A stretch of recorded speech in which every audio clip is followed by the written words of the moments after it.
शुक्लांबरधरं विष्णुं शशिवर्णं चतुर्भुजं प्रसन्नवदनं ध्यायेत् सर्वविघ्नोपशान्तये। ॐ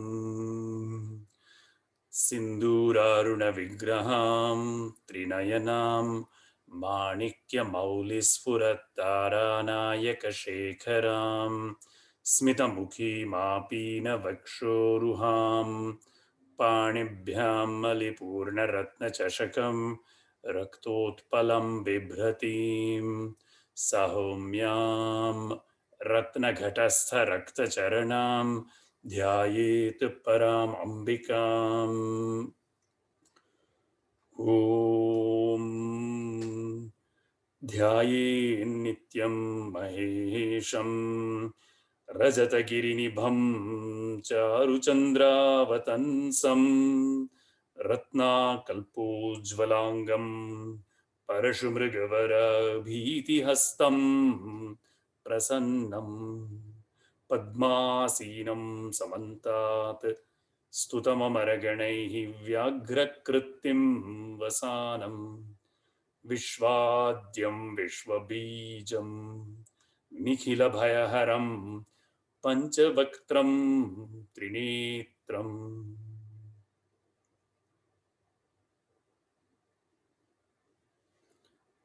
ॐ नारायणं नमस्कृत्य नरं चैव नरोत्तमं देवीं सरस्वतीं व्यासं ततो जयमुदीरयेत्। गुरुर्ब्रह्मा गुरुर्विष्णुर्गुरुर्देवो महेश्वरः गुरुः साक्षात् परं ब्रह्म तस्मै श्री गुरवे नमः। श्रुतिस्मृतिपुराणानाम् आलयं करुणालयं नमामि भगवत्पादं शङ्करं लोकशङ्करम्।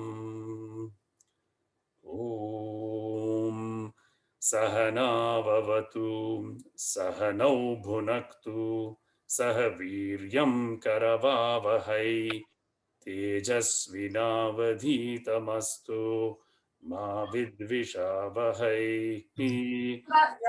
ॐ शान्ति शान्ति शान्तिः। सर्वोपनिषदो गावो दोग्धा गोपालनन्दनः पार्थो वत्ससुधीर्भोक्ता दुग्धं गीतामृतं महत्।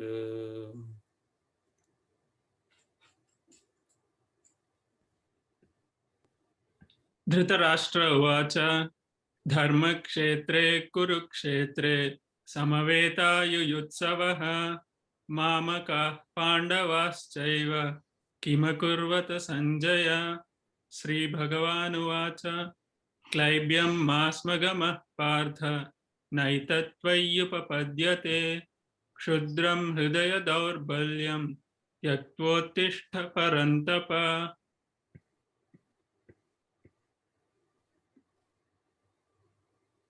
इदं तु ते गुह्यतमं प्रवक्ष्याम्यनसूयवे ज्ञानं विज्ञानसहितं यज्ञात्वा मोक्ष्यसे शुभात्। राजविद्या राजगुह्यं पवित्रमिदमुत्तमं प्रत्यक्षावगमं धर्म्यं सुसुखं कर्तुमव्ययम्। अश्रद्धधानाः पुरुषा धर्मस्यास्य परन्तप अप्राप्य मां निवर्तन्ते मृत्युसंसारवर्त्मनि। सर्वभूतानि कौन्तेय प्रकृतिं यान्ति मामिकां कल्पक्षये पुनस्तानि कल्पादौ विसृजाम्यहम्। न च मां तानि कर्माणि निबध्नन्ति धनञ्जय उदासीनवदासीनं असक्तं तेषु कर्मसु अवजानन्ति मां मूढा मानुषीं तनुमाश्रितम्। परं भावमजानन्तो मम भूतमहेश्वरम् महात्मानस्तु मां पार्थ दैवीं प्रकृतिमाश्रिताः भजन्त्यनन्यमनसो ज्ञात्वा भूतादिमव्ययम् अहं क्रतुरहं यज्ञः स्वधाहमहमौषधम् मन्त्रोऽहमहमेवाज्यम् अहमग्निरहं हुतम् पिताहमस्य जगतो माता धाता पितामहः वेद्यं पवित्रमोङ्कार ऋक्साम यजुरेव च गतिर्भर्ता प्रभुः साक्षी निवासः शरणं सुहृत् प्रभवः प्रलयः स्थानं निधानं बीजमव्ययम् अनन्याश्चिन्तयन्तो मां ये जनाः पर्युपासते तेषां नित्याभियुक्तानां योगक्षेमं वहाम्यहम् येऽप्यन्यदेवतो भक्ता यजन्ते श्रद्धयान्विताः तेऽपि मामेव कौन्तेय यजन्त्यविधिपूर्वकम् अहं हि सर्वयज्ञानां भोक्ता च प्रभुरेव च न तु मामभिजानन्ति तत्त्वेनातस्त्यवन्ति ते समोऽहं सर्वभूतेषु न मे द्वेष्योऽस्ति न प्रियः ये भजन्ति तु मां भक्त्या मयि ते तेषु चाप्यहम् अपि चेत् सुदुराचारो भजते मामनन्यभाक् साधुरेव समन्तव्यः सम्यक् व्यवसितो हि सः क्षिप्रं भवति धर्मात्मा शश्वच्छान्तिं निगच्छति कौन्तेय प्रतिजानीहि न मे भक्तः प्रणश्यति मन्मना भव मद्भक्तो मद्याजी मां नमस्कुरु मामे वैष्यसि युक्त्वैवम् आत्मानं मत्परायणः. So we are in Kshetra Kshetragya, Trayodash Adhyaya, is that right? Yes. And we are about to start the beautiful sequence of the ones of knowledge description, right?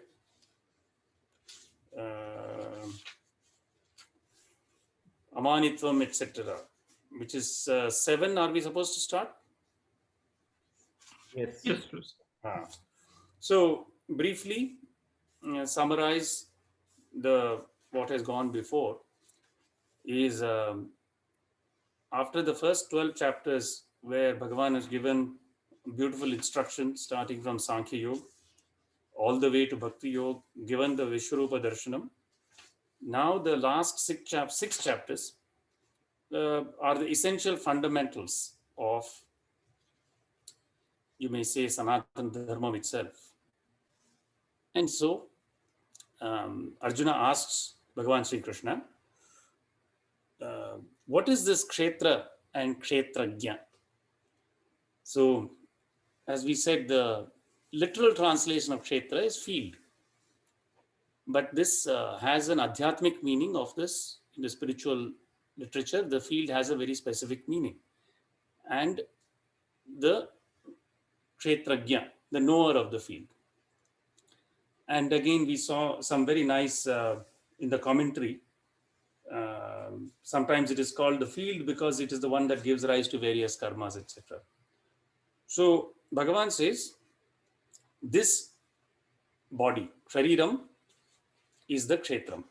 And the one who is aware of this is the Kshetragya. And then he goes on to say, the most profound verse, I am the Kshetragya in all the bodies. Right? So, and then he goes on to say, even more powerful, is that what is real knowledge?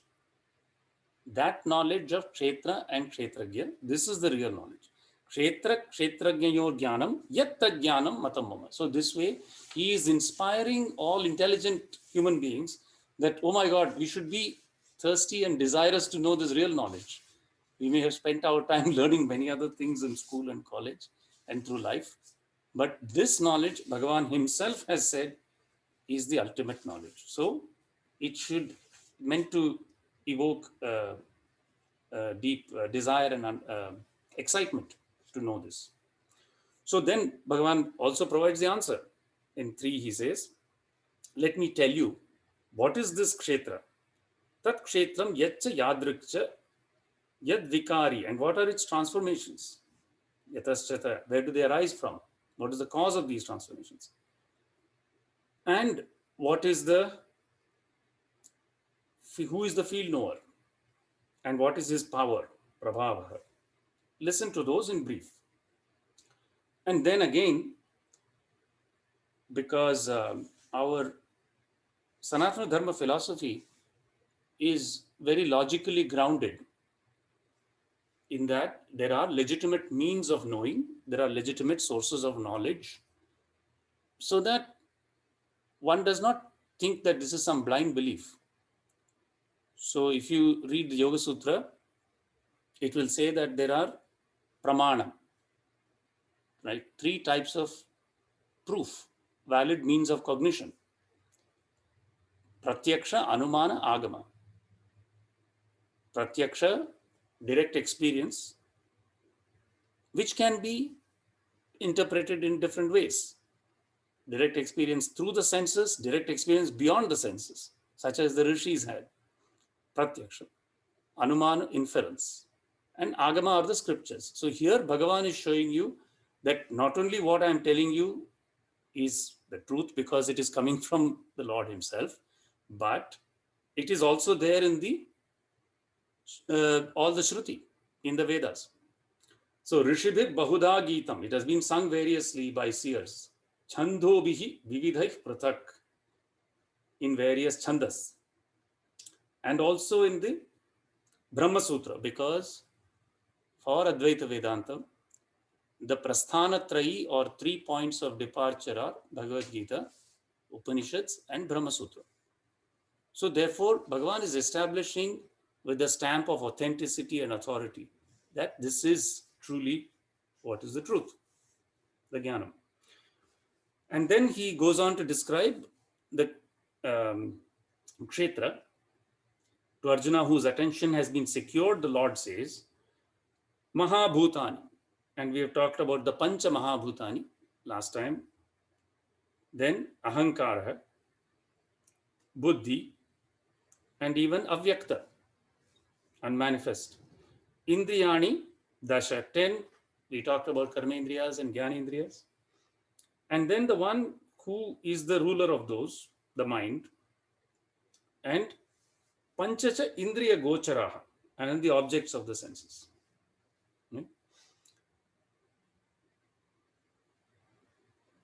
So this is, of course, a very transcendental viewpoint of the field, because it is at contrary or at variance with what we may normally think of as who is the knower, because mostly we think the mind is the one who knows. But Bhagavan is clearly pointing out that that's not the case. We discussed why it is, why Cartesian logic, Cartesian reasoning will not apply here. It is not cogito ergo sum. I think, therefore I am, because the mind itself is the field, part of the field. So the knower is somebody who is beyond the mind, right? Then Bhagavan goes on to say, first he has given the Sankhya designation of the 24 principles in verse 5. Now he says, what the Vaisesikas call the qualities of the self, he brings those also. Ichha dveshaha sukham dukkham sanghadas chetana dhritihi etat kshetram samasena savikaram udahrutam. Desire, aversion. This is, of course, the classic dualities you see in Yoga Sutra also. Raga, dvesha, passion and aversion. Sukha, dukkha, pleasure and pain, opposites. And that whole group, awareness, chetana. And this we talked about how the chetana, the group here refers to the body and the senses. And how the pranas flowing through that pervade it with an awareness. And then dhritihi, sustentation, translated as, by which are upheld the depleted body and the senses. Also being a noble is the field. And then its transformations, such as Mahat, the universal mind, etc. So now the field has been set forth, that the group of transformations comprising the gross elements, etc. The field knower's characteristics will now be set forth in verses 7 onwards.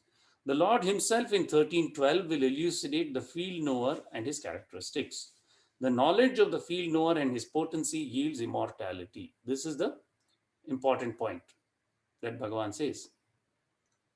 Jneyam yattat pravakshyami, he will say. Ityadina savisheshanam swayameva vakshati Bhagavan. Aduna tu tat jnana sadhana ganam amanitvadi lakshanam yasmin sat tat jnaya vijnane yogyah adhikritah bhavati.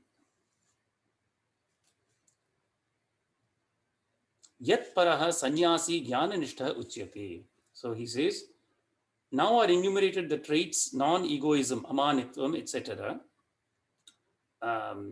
by which as means to knowledge is styled knowledge, by possessing which one becomes eligible for grasping the knowable, and due to intentness on which the renouncer is said to be dedicated to knowledge. So in some sense, these traits are the attributes of knowledge, the characteristics of knowledge, but we may also say it can be interpreted in two ways. The ones who know the imperishable exhibit these traits, and by emulating these traits, one becomes fit to know the imperishable. Both ways. Right? Just as in earlier chapters, Bhagavan said, the one who performs action without desire for the fruits of the actions is characteristic of the jnani. And yet, also, by practicing karma yoga, one becomes fit for that jnanam. So, this is a very wonderful set of verses, and I was inspired to memorize them at one point. And at some, we do have this list that we memorize. And so it starts, amanitvam, adambitvam, ahimsa, kshantirarjavam, acharyopasanam, shaucham, sthiryam, atma vinigraha, indriyartheshu vairagyam, anahankara evacha, janma mrityu jara vyadhi dukkha doshanu darshanam, asaktir anabhishvangah putradara grihadishu, nityam cha samachittatvam ishtanishtopapatishu, mayi cha ananya yogena bhaktir avyabhicharini, vivikta desha sevitvam aratir janasansadi, adhyatma jnana nityatvam tattva jnanartha darshanam, etad jnanam iti proktam ajnanam yadatonyatha. So the great power of the Bhagavad Gita, essence is contained in these verses. What does memorizing it do? Saying it every day, the mind gets purified. Even if one is not able to exhibit all these qualities instantaneously, by repeated daily repetition, the mind is at least drawn to consider them as important. And undoubtedly, yad dhyayati tad bhavati. Whatever the mind fixes itself on, it will become in time. There is no doubt about this, right?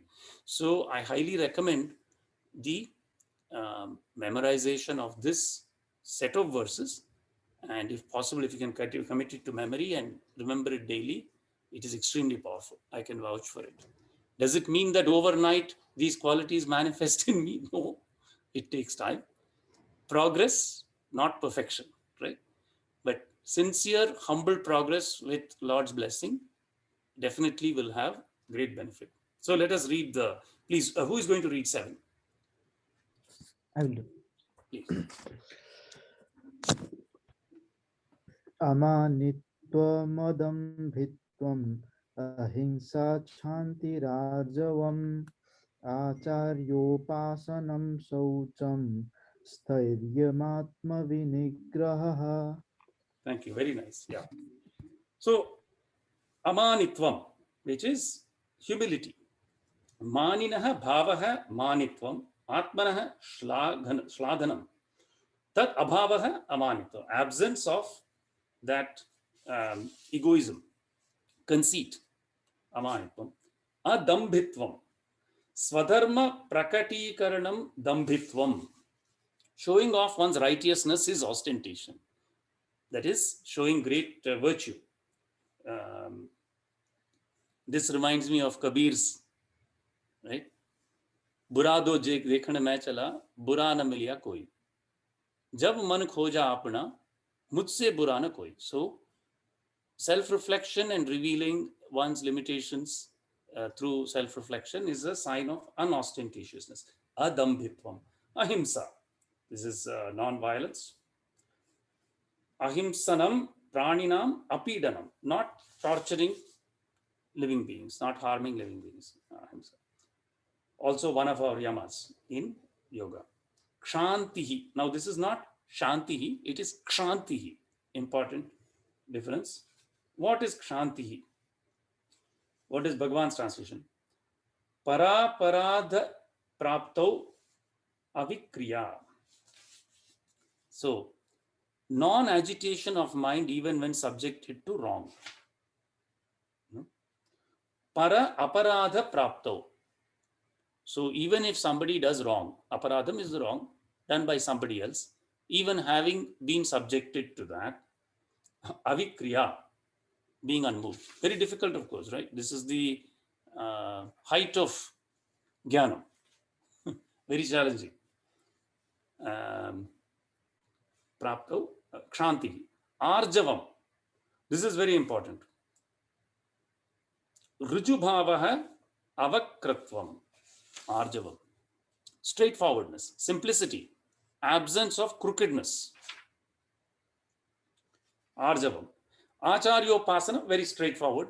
Acharya is that person whose behavior is to be emulated is an acharya. Upasanam is worship of that person whose behavior is to be emulated. Shaucham. So, this is also a purity which comes in our Yoga Sutra also, right? It says, Shauchat sva anga jugupsuhu parair asamsargaha in Yoga Sutra. Through purity, there comes a non-attachment to one's body and also non-attraction to others' body.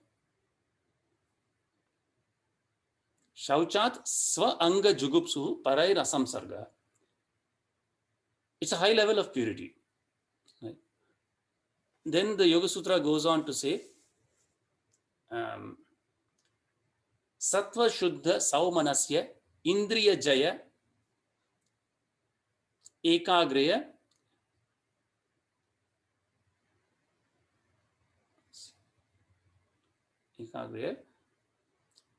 Atma Darshana Yogyatvam. So, Sattva Shuddha, by purifying the quality of Sattva, Indriya Jaya, having gained control of the Indriyas, senses. Ekagreya, one-pointedness of mind. Right? Atma Darshana Yogyatvam, ability to see one's true self comes from this Sattva. So that's why this Shaucham is so extolled. But now, normally when we say Shaucham, we think of physical purity. Physical purity is one level of Shaucham. But now, mental purity. Right? Because it is only through that mental purity that the Indriya Jaya, conquest of the senses, can only arise through mental purity. And as this Sattva is purified, we mentioned, the Sattvic Buddhi is the one that leads us to all good. And also it is said Sattva, when purified, it dies of itself. In the sense, that is the doorway to the Gunatita. 3 gunas are there, Tamas, Rajas, Sattva. And Ramakrishna has said beautifully how there are 3 robbers, right? One ties up, that is Tamas. And then Rajas comes and he cuts and says, okay, I will release you. And Sattva points the way. But ultimately, Sattva also has to be overcome to attain the state of the Gunatita. But sattva, when purified, dies of itself. So, shaucham. Sthiryam. Sthiryam is stability, or persistence. Here, Bhagavan says, shaucham kaya malanam mritjalabhyam prakshalam. So, there he's saying the external purity. Kaya is body, mala is the impurity of the body.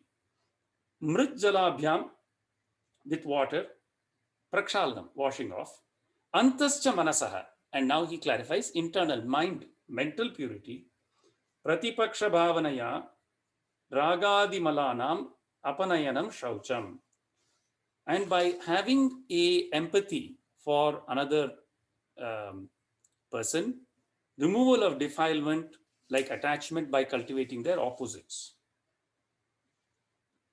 Sthiryam, sthira bhavaha, moksha marge eva kritavya krita vyavasayitvam.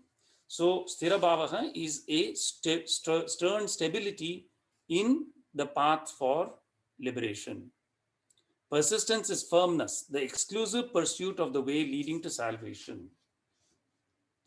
Moksha marge eva krita vyavasayitvam. Ta adhyavasayatvam. Atma vinigraha, this is straightforward, is restraint of the senses. Atmanaha apakarakataya atma shabdavachyasya karya karana sanghatasya vinigraha swabhavena sarvatah pravrittasya sanmarge eva nirodha. It is discipline imposed on the body and the senses when they function against our real interest and the confinement of their activities to righteous paths. So, we have got one set of virtues, so to speak. So then let us go on and read. So worthwhile is reflection. How easy are these to practice? What are the challenges every day that we encounter? Definitely very high bar, but again, progress, not perfection in one day, right? So next verse, please. इन्द्रियार्थेषु वैराग्यं नाहङ्कार एव च जन्म मृत्यु जरा व्याधि दुःखदोषानुदर्शनम्. Thank you. Yes. Indriyartheshu vairagyam. So this is dispassion is vairagyam for the objects of the senses. Right? So locative case, aversion to sense objects like sounds and so forth, including direct and indirect objective experiences. Why is that? Because that actually constitutes the yogic practice of pratyaharam. The mind cannot withdraw in meditation if it is permanently locked into the sense objects. Right? Unless one practices regularly the withdrawal of the mind from the sense objects, the field knower will be immersed in the field and will not know himself. The kshetrajna will be sunk in the kshetra. Right? So, regular daily practice of withdrawing the senses from the sense objects makes the mind trained in becoming skillful at this indriyartheshu vairagya. And slowly, dispassion develops. Anahankara evacha. Anahankara. Ahankara is aham karomi iti ahankara. I do. In this way forms the sense of doership. The absence of doership does not mean action will not be there. Action can proceed without a sense of doership. Right? So, anahankara. So, Lord is not saying to not do. He's saying do without the sense of doership. Then the last set in the third and fourth padas. Janma mrityu jara vyadhi. This is very beautiful. Now,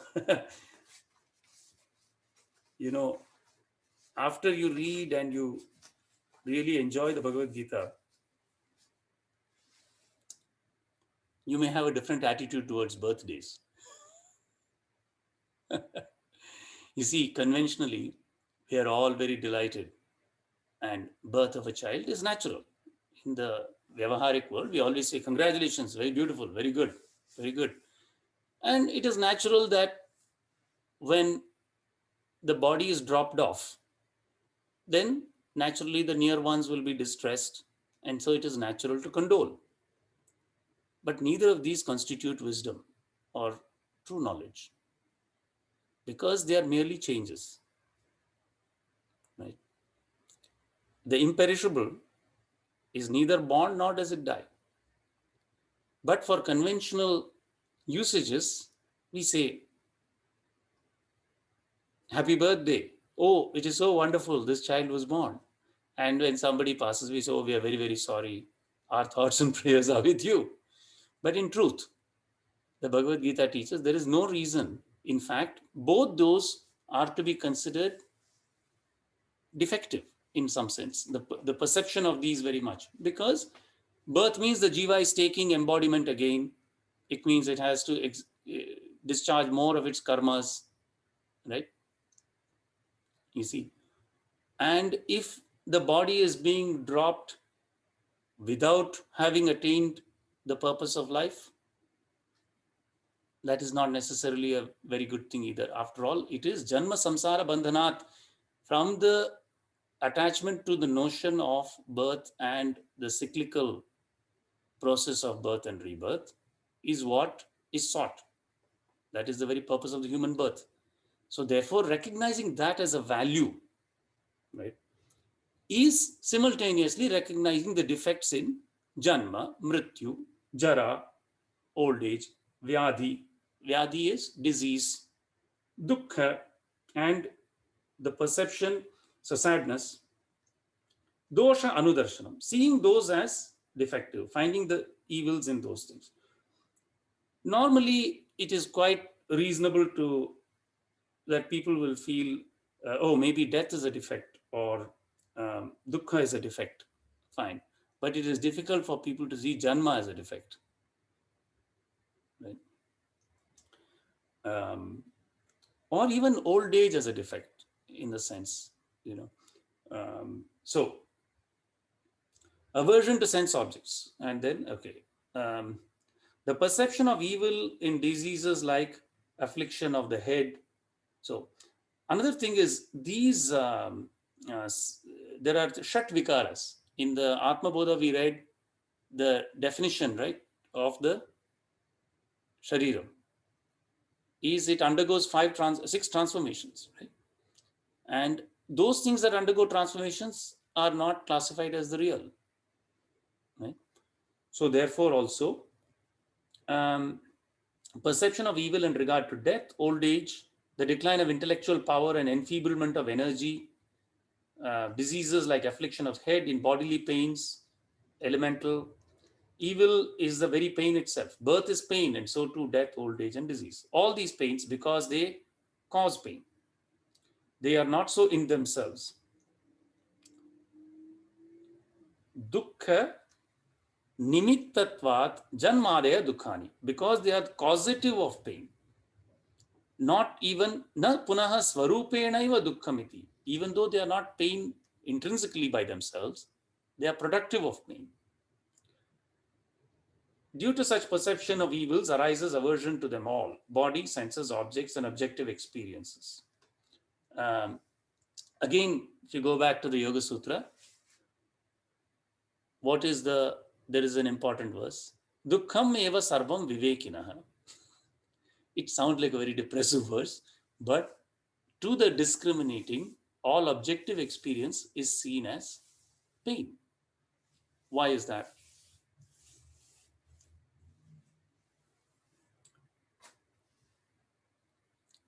Because there it is said, guna vriddhi virodhacha, parinama tapa samskarehi guna vriddhi virodhacha, dukkham eva sarvam vivekana. These samskaras, trace experiences within us. What do? They impel various actions. The result of those actions, mental and physical, cause us to burn in the fire of samsara. Parinama tapa samskarahi. Have you not experienced this? Right? Guna vritti virodhacha. The gunas are constantly playing with each other. Tamas overcomes us. Then we agitate ourselves up with rajas. We do some exercise. We do get up in the morning. We do something. Then we see also, we try to inform those activities with sattva, but our passion draws us. We want to see results for our actions. Those things get disappointed, thwarted. Then the mind experiences pain when it does not get the result of its desires. So this is the idea. Parinama tapa samskari, guna vritti virodhacha. So the wise, having seen that, they say, this is all pain only. Right? This is the Yoga Sutra's point.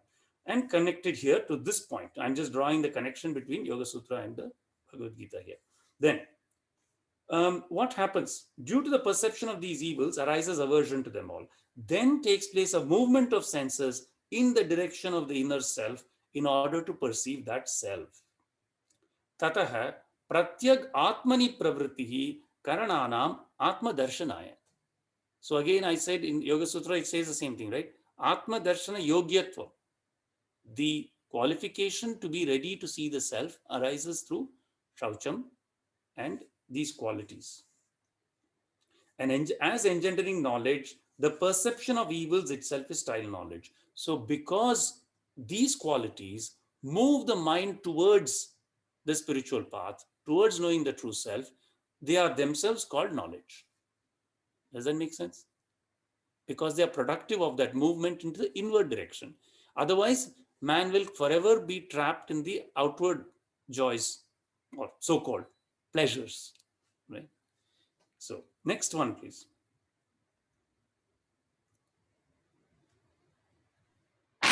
Asaktir anabhishvanga putradara grihadishu nityam chasamachittatvam ishtan ishto papatishu. Very good, Chetas. So putra dara. So just let's read carefully. Asaktir anabhishvangah putradara grihadishu nityam cha daragra samachittatvam ishtanishtopapatishu. Very good. Asaktihi, non-clinging, non-attachment. Anabhishvangah, lack of excessive love, for whom putra, children, and dara, wife.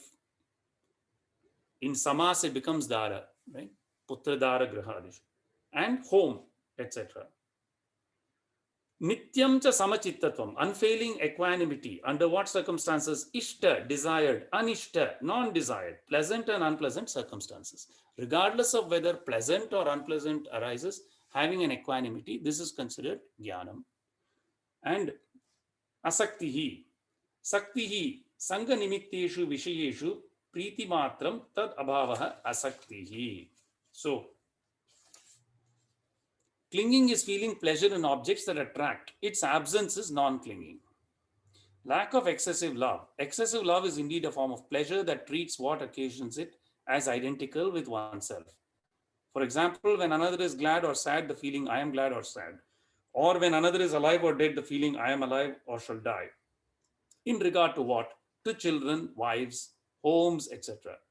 Refers to others like dependents who are also causes of it. Now, this is not to be interpreted as to be distant or to be rude or formal. That is not the meaning here. Lovely family life should be 100% engaged in without that excessive love, right? This is very hard. And actually, that is why one of the great samskaras of life is to be married and have children. You know, many people are very attracted early in life. I will become a sannyasi, I will run away from the world, and I will attain self-realization. But actually, the beauty is attaining it while being fully involved in the activities. Like Raja Janak, even Shukdev was sent to him to get this advice. Because it is by engaging in those actions and yet being untouched by them, that the true test happens. That is tempering the steel of the mind. So in the process of marriage, the pleasures and sorrows encountered by interaction with the spouse over many years tempers the mind. It is chitta shuddhi,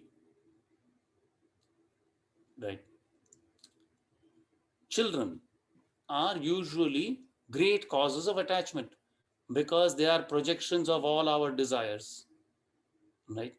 But if we want the child to really grow up and become independent and carry out its own direction and path in the world, and if it is to attain the greatest purpose of its own birth, which is self-realization, we must give only the advice that we know, acknowledge that our knowledge is imperfect, and let the child discover the rest for itself in the world, right?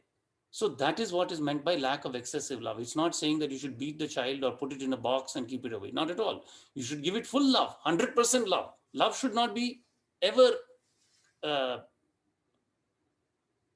constrained. 100% love. But there are rules. In the Manava Dharma Shastra, it gives specific rules how to treat a child till age 3, till age 8. After 16, your child is your friend. You cannot order your child to do anything after 16. So our ancients actually gave very beautiful advice on how to raise children, but we don't follow it, right? After 16, child has to be treated as a full grown adult with capacity for making independent decisions. This is actually even more progressive than the 18 years in America. If you read Manava Dharma Shastram, it is even more progressive than. Does that mean that the child should do willy-nilly? No. But if sattva qualities, sattvic qualities are cultivated early on in the child, it will do the right thing, you know. But it must also learn from the world. We cannot teach the child everything. No one can. Even the most intelligent person cannot teach the child everything. That is the nature of the Lord. The Lord has made the world so that the child can learn from the world too. But we give whatever we can with all our love and let it go. And that is the beauty. And then actually, the child loves the parents back in a way that is unimaginable. Because whatever you let go, it will love you with a true love. And you will be overwhelmed by that love. Because that love will be volitional. When it wants, it will come and you will experience great joy. And you will also get great joy when it doesn't want to come to you. Because you have the joy within you. Joy is not residing in the child. Correct? So this is the beauty of our. So Bhagavad Gita, just gems. Every verse here is a gem. Okay. And of course, equanimity, this is easy, I think, relatively. Right? Okay, next one, please. Mahesh, who is going to read? I have a question. Mahesh, yes, certainly. Number 8, in the number 8, so it says the aversion to sense object, right? So, so let's say we, go to the nature walk or, sightseeing or, we like listen to music, right? So all those comprise this means, right? So like want to eat the good taste food, right? Not necessarily it's good for body or not, just to sustain a body. So kind of refers to that. Can be taken the purport? So there is nothing wrong in enjoying nature, right? Nature is very beautiful, right? Undoubtedly, being in nature calms the mind. It's much better than sitting in front of an electronic device, right? However, what Bhagavan is saying is, if that is taken away tomorrow, the mind should not sorrow. You can definitely enjoy. Now, in terms of food, there we have to exercise wisdom, right? Chandogya Upanishad tells us the finest part of food becomes the mind itself, right? What we eat, annam, finest part of annam becomes the mind itself. So food is got a subtle aspect to it. So sattvic food, later Bhagavan will talk about the Gunatraya Vibhaga Yoga. He will talk about sattvic food versus rajasic food and tamasic food. Now, in our day-to-day lives, we can control what food we prepare, but we cannot always control the food that we are served or when you go outside, etc. Right? There again, you have to exercise your day-to-day wisdom. Sometimes you may not want to offend somebody by saying, I don't need this, that. Okay, this is up to every person has to decide for themselves. But ultimately, the awareness that food itself transforms our mind is a very powerful awareness. Once that awareness has set in, we will start slowly changing our lifestyle and habits towards that more sattvic food, because that will give more joy. Right? So in everything, again, as I said, not perfection, but gentle progress, day-to-day examination, and 1% movement at least. Does that make sense? So the enjoyment of these things is not condemned. Bhoga apavargartham drishyam. Drishyam is that which is seen, which is encompassing all the senses. Bhoga. Now, bhoga is enjoyment.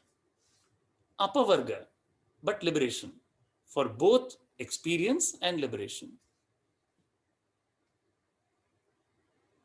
The scene is for experience and liberation. Okay? After all, one may say that the entire creation is also the Lord. Right? Right? So, did that help, Mahesh? Yeah. So then next one, please.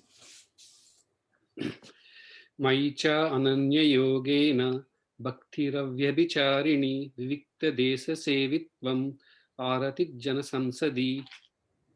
Very nice. Mayi cha ananya yogena. In me, ananya, unbroken, through unbroken yoga, unwavering, bhakti, devotion. And again, this devotion can be saguna, for the Lord in his form, right? Or it can be also interpreted as swaswarupa anusandhanam, a devotion to knowing the true self with a capital S. Mayi chananya yogena, bhaktir avyabhicharini, without attachment to anything else. Vivikta desha sevitvam, preferring solitary places, not crowds. Aratir jana sansadi. Rati is delight. Arati, not delight. In what? Jana sansadi, crowds of people. Right? Naturally, these are all agitating to the mind, big fairs, circuses, etc. Right? So they are not conducive to calming of the mind. Football game. Right? So generally you will find people who are inclined on the spiritual path a little circumspect of these very crowded places, etc. So devotion to me, the Lord, without attachment to aught else. Mayi cha ishvare ananya yogena aprathak samadhina na anyo bhagavato vasudevat paraha astya. How beautiful. There is no other Lord greater than Vasudeva. Right? Na अन्यः भगवतः वासुदेवात् परः अस्ति अतः स एव न गतिः. He is our refuge. Right? इत्येवं निश्चिता अव्यभिचारिणी बुद्धिः अनन्ययोगः तेन भजनं भक्तिः न व्यभिचरणशीला. So devotion inspired by conviction that wavers not, unwavering devotion. He alone is our refuge. This devotion is knowledge. Sacha jnanam. Vivikta jesha sevitvam. Viviktaha svabhavataha samskarena va ashuchyadibihi sarva sarpachora vyagra bhayadivischa. So, solitary spots refers to spots like forests, rivers, banks, temples, naturally free from or rendered free from unwelcome intruders like sarpas, serpents, thieves, tigers, etc. Bhagavan is writing at a time in 7th century when those were the dangers, right? He should have probably included electronic devices and football crowd, but we can update it, right? He who habitually dwells in such spots is referred to. So, naturally you will see that if you go to a quiet spot in nature, This morning I went for a walk. There is a nice park, very secluded, and you can sit there. The sun is shining, the flowers are there. It's a very beautiful spot. So naturally the mind calms down and you feel inner peace and joy. That's what Bhagavan is talking about. Hence, habitual resort to such spots is style knowledge. Aversion to crowds of people who are unregenerate, unrefined, uncultured. So, what does Bhagavan say there? Aratihi aramanam janasansadi. Jananam prakritanam samskara shunyanam, who have zero good samskars. Avinitanam, uncultured. Samsats samavayah janasansad. So, not the groups of cultured, disciplined men, not a satsang, basically. These latter, the satsang promotes knowledge. Right? Tasyaha jnanopakaritvat, because they promote knowledge. So, it is called knowledge. Ataha prakrita janasansadi aratihi jnanarthatvat jnanam. And then next one, please. अध्यात्म ज्ञान नित्यत्वं तत्वज्ञानार्थ दर्शनम् एतज्ज्ञानमिति प्रोक्तम् अज्ञानं यदतो अन्यदा. Thank you. Yes. Adhyatma jnana nityatvam. A constancy. Nitya. Nityatvam, constancy. In what? In adhyatma jnanam. In the deeper spiritual knowledge. Tattva jnanartha darshanam. Perception of the essential elements. Tattva jnanam. What is the tattvam? What is the true essence of this? Darshanam. Interest in perceiving that. Etad jnanam. This is considered knowledge. Proktam. This is said to be knowledge. Ajnanam. Ignorance is whatever is left. Whatever is not in this list is ajnanam. This is Bhagavan's words. So, unfailing cultivation of spiritual knowledge. Spiritual knowledge is that of the self. Constancy in cultivating. What is born of mature meditation on the means of knowledge is philosophical knowledge. Its content is liberation or the cessation of empirical life.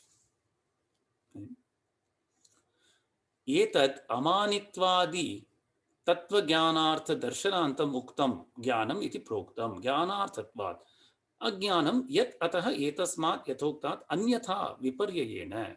Whatever is not here, the opposite of that.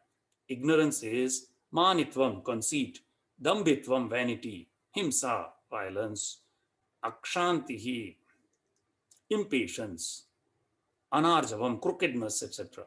Know these to constitute ignorance in order to avoid them, for these set empirical life in motion. Samsara pravritti karanatvat. So, I think that forms a very nice set. Maybe we can have some questions or comments, because the next set will talk about what is to be known, jnayam. So Bhagavan has said, what is the kshetra, what is jnanam, and then what is to be known, jnayam, what should be known. Jnanam, jnayam, jnanagamyam. It comes in Vishnu Sahasranam, I think, right?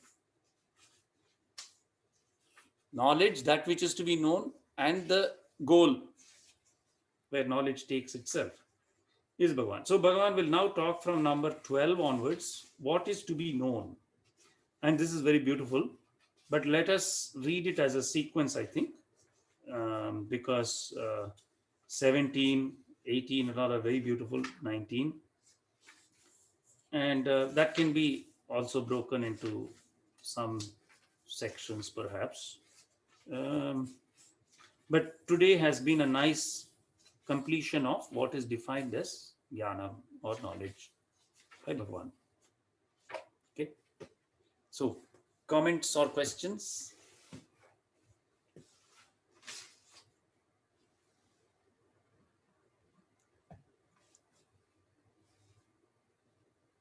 I have one question. Please. So in verse 8, you talk about, Bhagavan talks about pratyahar, right? In Indriyartheshu. And as you said that to dive deeper into meditation, this is a prerequisite. But what is the practice for it? I mean, how does one do that? Right. So, In the Ashtanga Yoga, we start with Yama Niyama, right? And then Asana Pranayama. Then after that comes Pratyahara. Right? And the last three, Dharana, Dhyana, Samadhi, are called Antaranga. They are interior practices. So Pratyahara is the portal to the interior practice. Right? This is called Bahiranga, Antaranga. So it's a very good question, because Pratyahara is really the portal. If one masters Pratyahara, then the interior practices are opened up. Right? So Yama Niyama, you know already. They are to be practiced daily and reflected on also in the practice, in the meditation practice. Pranayam is again a portal to Pratyahara itself. So what is Pranayam? In the Hatha Yoga and exteriorly, we think of it as control of the breath. But as you know, prana is not just breath. Prana is literally the life force, the energy, what is called chi, for instance, in Chinese medicine. Prana, the first eater. Prana is the first eater of the mind. Without prana, there will be no life at all, as we know it. So, the regulation of that prana flow, right, it is controlled by three: Puraka, Kumbhaka, Rechaka, and again Kumbhaka can be done outside. So restraining the breath and thus restraining the energy, its flow inside, holding Antara Kumbhaka, Rechaka, letting it flow outside, Bahya Kumbhaka, restraining it outside. When this is practiced in different ways with different durations of each of those, in time, how it is held, how long it is held, this entire practice is the practice of pranayama, which is described in detail in the Hatha Yoga Pradipika and other works. Hatha Yoga Pradipika says that the ultimate pranayam is that which is called Kevala Kumbhaka. Kevala Kumbhaka is the state of ability to hold Kumbhaka without even being aware of it. Right? Now, because the mind and the breath are intimately linked, if the breath and prana moves fast, the mind moves fast. If the breath and prana slow down, the mind slows down. If one can trace back the source of prana to its origin, that is the source of the mind itself. That is how close prana and mind are. Right? If it is difficult to control the mind, it is easier to control the prana. If you just try to sit and say, I will stop the mind will not stop. But you can control the mind through the prana. Right? That is the power of pranayama. It's not just breath control. Right? When it is successful with various details like how to do diaphragmatic breathing, right? Then when Kevala Kumbhaka is mastered, in truth, the mind develops the ability to just stay focused. Right? Then what has to be done is, there is actually a meditation on each of the indriyas. In order to withdraw, to do the pratyahara, one must first understand the indriya itself. Right? So meditation can be done on each of the karma indriyas, each of the jnana indriyas. This process is called bhuta shuddhi. Right? And these specific practices have been described in the yogic texts and can be practiced. So in order to be successful at pratyahara, which is difficult, undoubtedly, the first thing is to practice pranayama to its logical limit, and then engage the mind in the bhuta shuddhi practice, which is meditation successively on each of the sense organs themselves. Right? Thus they get purified. Pranayama, what it does is it purifies the nadis. The nadis are the channels by which prana flows into the body and distributes it as vyana. By regular practice of pranayama, those nadis get cleansed.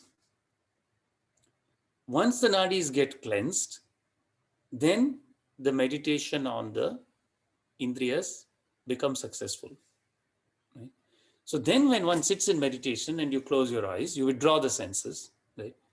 Even if there is sound going on outside, the mind will not be attracted to it, right? Nor will the mind even be attracted to internal sounds that may come up, which will come up. Those internal sounds can be either the tape of chitta or past memories, or they could be the sounds generated by prana rising, right?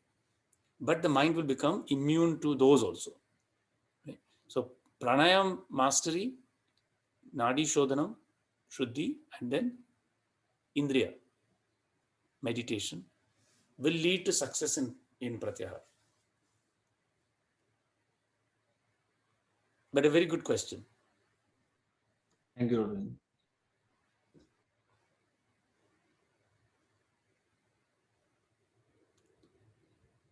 Okay.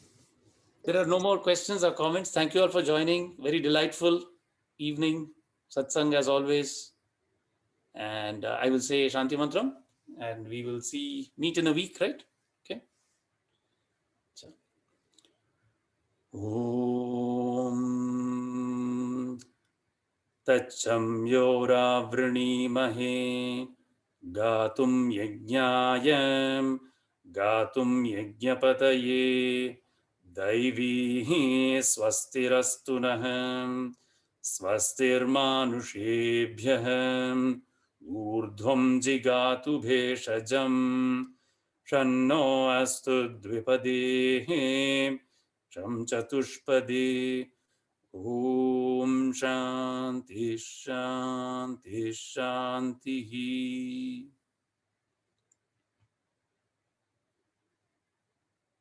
Namaste everyone. Have a lovely evening. Bye bye.